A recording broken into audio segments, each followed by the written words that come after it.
Hai, Assalamualaikum warahmatullahi wabarakatuh. Saya Miaru dan kali ini kita akan melanjutkan episode bincang-bincang santai di episode 11. Tapi sebelum itu kita akan nyalain dulu backsoundnya.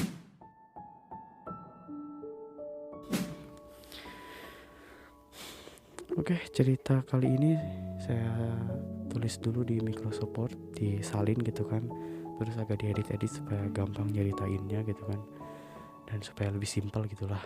Nah, di cerita kali ini setelah saya baca lagi gitu ya, kayaknya nggak bakal terlalu diceritain semuanya karena isi ceritanya tuh kayak kurang enak untuk diceritain gitu, karena dia tuh secara detail menceritakan kejadian itu gitu.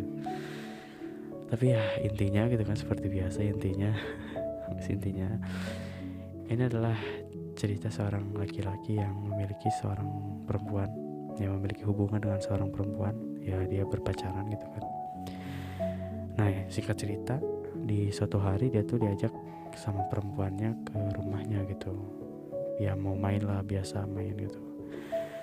Nah cuman ternyata pas dia datang ke rumahnya itu nggak ada siapa-siapa di rumahnya, orang tuanya nggak ada. Ya cuman berdua gitu di rumahnya tuh, cuman berdua, bener-bener berdua gitu, sangat sepi gitu kan. Nah mungkin kita udah mengira gitu ya, apa yang akan terjadi ketika seorang laki-laki dengan seorang perempuan berdua di tempat yang sepi gitu kan, di tempat yang tertutup. Ya mungkin kalian sudah apa ya, udah sadar itu, udah ngeh gitu yang bakal terjadi ke depan, ke depannya itu gimana gitu. Nah karena itu saya gak bakal terlalu banyak ceritain, karena emang kalian juga udah bakal tahu gitu kan. Ya intinya kayak gitulah. Nah singkat cerita, dia tuh kan gak langsung gitu. Jadi ajak ngobrol dulu, apa biasa ngobrol gitu kan di ruang tamu, ya di ruang tamu kayaknya. Ya di ruang tamu tuh dia ngobrol dulu, terus pas sampai beberapa menit, sampai beberapa waktu gitu kan. Kemudian nah si perempuannya itu ngajak ke dia gitu, kayak mengeluarkan senjatanya untuk menarik si laki-laki itu gitu. Nah singkat cerita karena mungkin si laki-laki itu, si dia yang nyerita ini itu udah nggak kuat gitu ya, udah nggak tertahan gitu ya, kayak aduh, udah kebawa nafsu gitu ya, udah terbawa nafsu, dan akhirnya dia melakukan hal yang terlarang gitu. Nah sampai di situ dia nyeritain detailnya gimana prosesnya gitu kan. proses aduh sumpah susah banget nyeritain kayak gitu tuh. Aduh, oke. Udah sampai singkat cerita, pokoknya kayak gitulah, kalian udah tau lah pokoknya ceritanya kayak gitu. Nah beres tuh ya, beres ceritanya, udah beres nih, udah beres gituannya gitu. Nah setelah beres dia tuh kayak menyesal gitu. Nah karena seperti itulah manusia ya, kita tidak terasa nafsu itu telah menghantui kita gitu. Setelah dilakuin malah menyesal gitu. Dan ya yang namanya menyesal itu pasti ada di belakangan gitu, gak mungkin di awal. Cuman ya saya sendiri kayak salut gitu, karena dia udah ada perasaan nyesel gitu. Ya walaupun pasti nyesel juga sih, siapapun orangnya gitu, karena dia sudah melakukan hal yang berdosa gitu, hal yang terlarang. Nah setelah itu dia kan udah mikir nih, dia mikirnya kayak gini, ternyata dia tuh masih dikasih waktu oleh Allah gitu ya, masih dikasih waktu oleh Tuhan untuk masih hidup gitu, nggak terciduk gitu kan. Karena ya pas dia lagi melakukan hal itu tuh, dia masih sempat di luar gitu, nggak di dalam. Ya semoga kalian mengerti ya, nggak usah terlalu detail lah. Ya pokoknya nggak apa ya, si efeknya tuh nggak kelihatan gitu, dia si perempuannya tuh nggak bakal hamil gitu, karena ya di luar gitu. Ya gitulah pokoknya, susah banget sih nyeritain kayak ginian. Ya pokoknya gitu. Nah setelah dia berpikir, ternyata dia tuh masih kayak dikasih apa ya, masih dikasih usia untuk tetap hidup dan menjadi lebih baik gitu. Nah terus dia nanya gitu kan, apakah setelah dia melakukan hal tersebut dia masih bisa diterima gitu kalau misalnya dia taubat. Udah segitu aja sih ceritanya.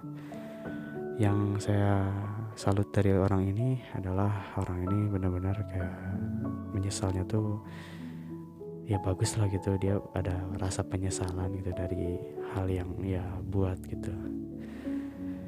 Dan ya kayaknya mulai dari hal tersebut itu, mulai dari rasa penyesalan ke depannya kayaknya dia bisa berubah gitu dan gak bakal ngelakuin hal tersebut. Karena mungkin kebanyakan orang itu kalau misalnya udah ngelakuin hal tersebut tuh kayak bisa jadi dia ketergantungan dan terus melakukan hal tersebut lagi ke depannya gitu. Nah itu yang pertama. Dan yang kedua, kalau misalnya lu nanya apakah dosa lu itu masih bisa diterima tobatnya oleh Allah atau enggak, kalau itu sih pasti diterima, karena Allah itu kan maha penerima tobat gitu ya, selama batasannya tuh sampai ketika lu dicabut nyawa, si nyawanya tuh udah nyampe leher ya kalau nggak salah. Nah ketika udah sampai leher itu pintu tobat lu itu udah nggak terbuka lagi, atau sampai datang tanda-tanda kiamat yang besar gitu ya, yang terbesar, yaitu dengan terbit matahari di barat dan terbenam di timur. Nah ketika itu pintu tobat itu udah ditutup, ya nggak ada yang bisa diterima gitu tobatnya. Nah karena nih orang seperti lu masih diberi usia untuk selalu memperbaiki diri gitu ya, menurut gue sih cepet-cepet lu bisa tobat lah gitu, karena yakinlah dosa itu pasti diampuni kok. Gak ada dosa yang gak diampuni sama Allah ketika kita bertobat dengan sebenar-benarnya. Namanya tuh tobat nasuha ya, tobat nasuha, yaitu dengan kita tobat, kita nyesel dan kita gak bakal ngelakuin hal tersebut lagi. Nah itu yang kedua. Nah yang ketiga nih gue kasih tahu, lu harus bisa menghindari, yang pertama menghindari suatu hal yang bisa ngebuat hal tersebut terjadi gitu. Nah salah satunya tuh dengan lu berpacaran.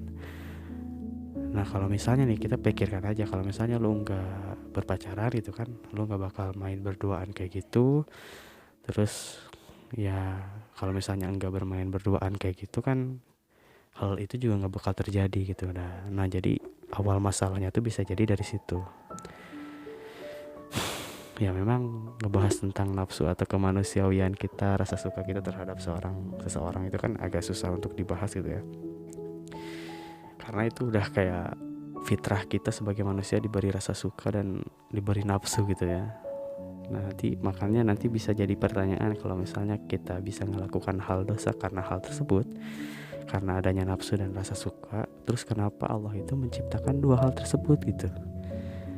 Nah itu bisa lihat jawabannya di postingan santai gue ya, di episode berapa gitu yang terbaru kayaknya.